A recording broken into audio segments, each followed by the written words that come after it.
আসসালামু আলাইকুম এভরিওয়ান, আশা করি সবাই ভালো আছেন। অনেক দিন যাবৎ পর আমি কিচেনে রান্না করতে এসেছি। বাসায় থাকলে তো অনেক সুন্দর রান্না বান্না করা যায়, বাট ঢাকায় তো বেশি কিছু থাকে না, যার কারণে রান্নাটা খুবই কমই করা হয়। তো আমার যেহেতু বুয়া আসেনি, তো আমি ভাবলাম যে পোলাও রান্না করি। ঈদের আগেও পোলাও রান্না করেছিলাম, তো পরে অসুস্থ অবস্থায় আবার কিছু খেতে পারছিলাম না, তো ভাবলাম পোলাও রান্না করি। আগে থেকে চিকেন রান্না করাই ছিল। তো এই অসুস্থ শরীর নিয়ে আমি যেহেতু আধা পট চালের পোলাও রান্না করব, তো সেক্ষেত্রে আপনি আমার হাতে যে অরেঞ্জ কালারের ঝাঁঝরি বা চাকনি দেখতে পাচ্ছেন প্লাস্টিকের, ওটাতে ধুয়ে অনেকক্ষণ রাখতে হবে যাতে পানিটা মানে একদম শুকায় যায়। হ্যাঁ, তারপরে পরিমাণ মতো আপনি পেঁয়াজ দিবেন। পরিমাণ মতো আপনি কতটুকু অয়েল খান, অনেকেই থাকে যে তেল বেশি খায় না, সেক্ষেত্রে ওই পরিমাণ তেল ইউজ করবেন।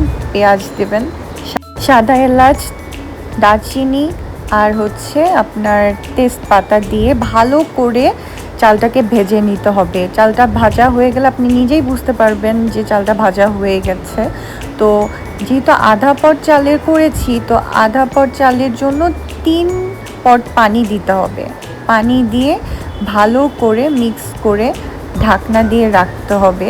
আর আমি যেহেতু লবণ বেশি খাই না, সেক্ষেত্রে আমি 1 চা চামচ দিয়েছিলাম, আপনিও আপনার পরিমাণ মতো দিবেন। লবণটা দেওয়ার পর পাতিলে পানি, গরম করা পানিটা, একদম ফুটানো পানিটা, যেটা আপনাকে ফার্স্টেই বলা হয়েছিল যে আধা পটের জন্য 3 পট পানি দিতে হবে। তো এই একদম ফুটানো পানিটা পোলাওয়ের চালে দিয়ে দিবেন, দিয়ে একটু হালকা নেড়ে ঢাকনি দিয়ে রাখতে হবে।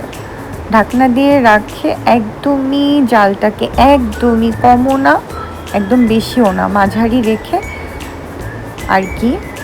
রেখে দিতে হবে। তার আগে আপনারা একটু ঘি ইউজ করতে পারেন। ঘি ইউজ করলে স্মেলটা অনেক ভালো আসে। আড়ঙ্গের ঘি ইউজ করেছিলাম। তো যখন একটু হয়ে যায়, লাস্টে আরেকবার 1 চা চামচ ঘি ইউজ করবেন, তাহলে আরও বেশি ভালো লাগবে। 5-6টা মরিচ একদম আস্ত দিয়ে দিবেন, যাতে দেখতে সুন্দর লাগে। ঢাকনা দিয়ে রাখার পর কিছুক্ষণ পর এসে পোলাওটা যাতে শক্ত না হয়ে যায়, তাই একটু নাড়াচাড়া করে দিলেই হয়ে যাবে। অনেক ভালো স্মেল এসেছিল আর খেতেও মজা লাগছিল। তো আজকের জন্য এতটুকুই। সবাই ভালো থাকবেন। আল্লাহ হাফেজ।